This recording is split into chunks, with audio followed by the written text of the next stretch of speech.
తెలంగాణ రాష్ట్ర గవర్నర్ శివ ప్రతాప్ శుక్లాతో ముఖ్యమంత్రి రేవంత్ రెడ్డి లోక్ భవన్లో మర్యాదపూర్వకంగా భేటీ అయ్యారు. సీఎం రేవంత్ రెడ్డి వెంట మంత్రి శ్రీధర్ బాబు, ఎంపీ వేం నరేందర్ రెడ్డి ఉన్నారు. ఈ సమావేశంలో పలు కీలక అంశాలపై సీఎంతో గవర్నర్ చర్చించారు.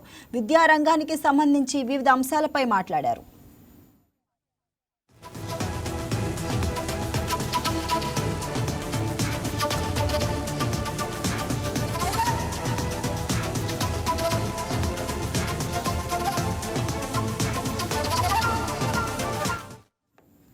విద్యా సంస్థల్లో మాదక ద్రవ్యాల నియంత్రణపై అవగాహన కల్పించాలని గవర్నర్ సూచించినట్లు తెలుస్తుంది. ఇందుకు సంబంధించి విద్యార్థులతో ప్రమాణం చేయించేలా చర్యలు తీసుకోవాలని గవర్నర్ స్పష్టం చేశారని తెలుస్తుంది. జూన్ 12వ తేదీన ఎల్బీ స్టేడియంలో గవర్నర్ ఆధ్వర్యంలో చేపట్టనున్న అవగాహన కార్యక్రమంపై సీఎంతో చర్చించారు. పాఠశాలలు, కళాశాలల్లో అడ్మిషన్ల సమయంలోనే మాదక ద్రవ్యాలకు దూరంగా ఉంటామని ప్రమాణపత్రం తీసుకోవాలని సూచించారు.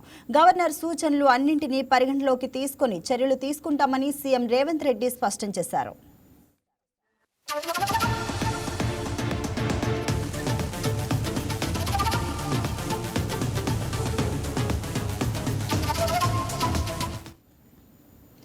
అలాగే గవర్నర్ కోటలో భర్తీ చేయాల్సిన ఎమ్మెల్సీ స్థానాలకు సంబంధించి ప్రభుత్వం పంపిన ఫైల్ గత కొంతకాలంగా రాజ్భవన్లో పెండింగ్లో ఉంది.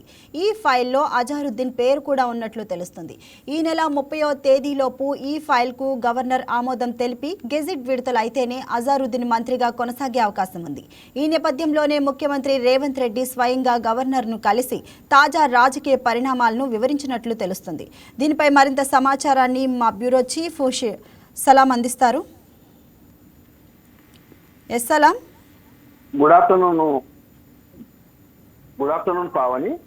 ఏదైతే తెలంగాణ గవర్నర్ శివప్రతాప్ శుక్లాను రాజ్భవన్ లో, అంటే తెలంగాణ హైదరాబాద్ లో ఉన్నటువంటి రాజ్భవన్ లో సీఎం రేవంత్ రెడ్డి, మంత్రి శ్రీధర్ బాబు, ఎంపీ వేం నరేందర్ రెడ్డి వీరందరూ భేటీ కావడం ప్రస్తుతం కాస్త ప్రధానాంశంగా మనం చెప్పుకోవచ్చు. అంటే ఏదైతే ఈ భేటీలో ప్రధానంగా గవర్నర్ కూడా పలు కీలక సూచనలు చేశారు. అంటే ఇటీవల డ్రగ్స్ ప్రభావంతో కాస్త యువతకు పెడదారి పడుతున్నటువంటి అంశాన్ని కూడా ఈ సందర్భంగా ఈ భేటీలో కూడా గవర్నర్ కాస్త చర్చించినట్లు తెలుస్తుంది. అయితే డ్రగ్స్ నియంత్రణకు, విద్యా సంస్థల్లో ప్రత్యేకంగా మాదక ద్రవ్యాల నిర్మూలనకు విద్యార్థులకు అవగాహన కల్పించాల్సినటువంటి అవసరంపై కూడా గవర్నర్ కొద్దిసేపు సీఎం రేవంత్ రెడ్డితో మాట్లాడడం జరిగింది.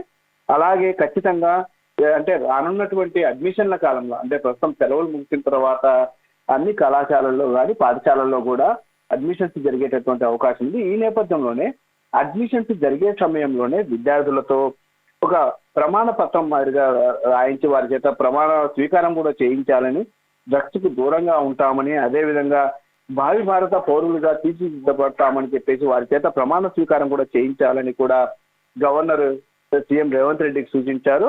అంతేకాకుండా ఏంటంటే జూన్ 12వ తేదీన ఎల్బీ స్టేడియంలో గవర్నర్ ఆధ్వర్యంలో ఈ డ్రగ్స్ నియంత్రణపై ప్రత్యేక కార్యక్రమాన్ని సైతం నిర్వహించనున్నారు.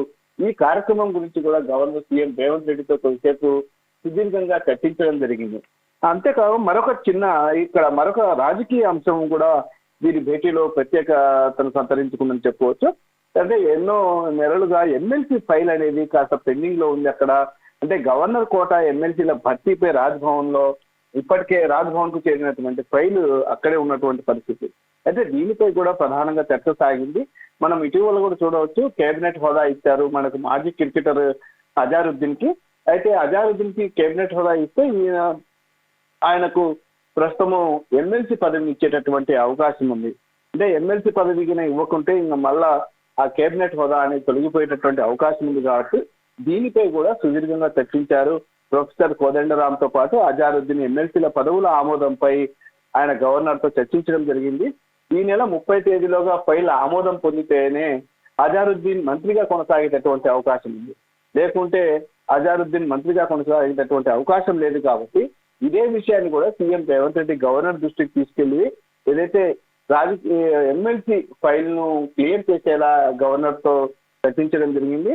అలాగే ప్రధానంగా మనం మరొక విషయం కూడా చూస్తే, అంటే ఈ ఎమ్మెల్సీ ఫైల్ ఆమోదంతో పాటు ఈ ఏదైతే డ్రగ్స్ నిర్మూలన గురించి తీసుకోవాల్సినటువంటి చర్యల గురించి కూడా ప్రధానంగా వీరి మధ్య చర్చ సాగింది. ఏదేమైనప్పటికీ గెజిట్ విడుదల కావాల్సిన అవసరం ఉంది. ఎందుకనంటే రేపు మనకి ఈ నెల 30 తేదీలోపు ఎమ్మెల్సీ పదవుల గురించి గవర్నర్ కోటాలో ఎమ్మెల్సీ పదవుల గురించి గెజిట్ విడుదల కాకపోతే మాత్రం అజారుద్దీన్ కేబినెట్ హోదాను కోల్పోతారు. కాబట్టి ఖచ్చితంగా ఒకవేళ గవర్నర్ గిన ఈ రోజు రేపట్లో ఫైల్ సంతకం చేస్తే మాత్రం ఎన్నికల సంఘం క్లియరెన్స్ తో రాష్ట్ర ప్రభుత్వం గెజిట్ నోటిఫికేషన్ విడుదల చేసే అవకాశం కూడా ఒక వారం రోజుల్లో ఉన్నట్టు కూడా అందుతున్నటువంటి సమాచారం. ఏదేమైనప్పటికీ గతంలో కూడా మనం చూడవచ్చు, గతంలో బీఆర్ఎస్ ప్రభుత్వంలో ఉన్నప్పుడు దాసోజు శ్రవణ్ కుమార్ అదేవిధంగా కుర్రా సత్యనారాయణల పిటిషన్లను కోర్టులో ఉండడంతో కొంత సాంకేతిక జాప్యం జరిగింది గవర్నర్ ఫైల్ వద్ద కూడా.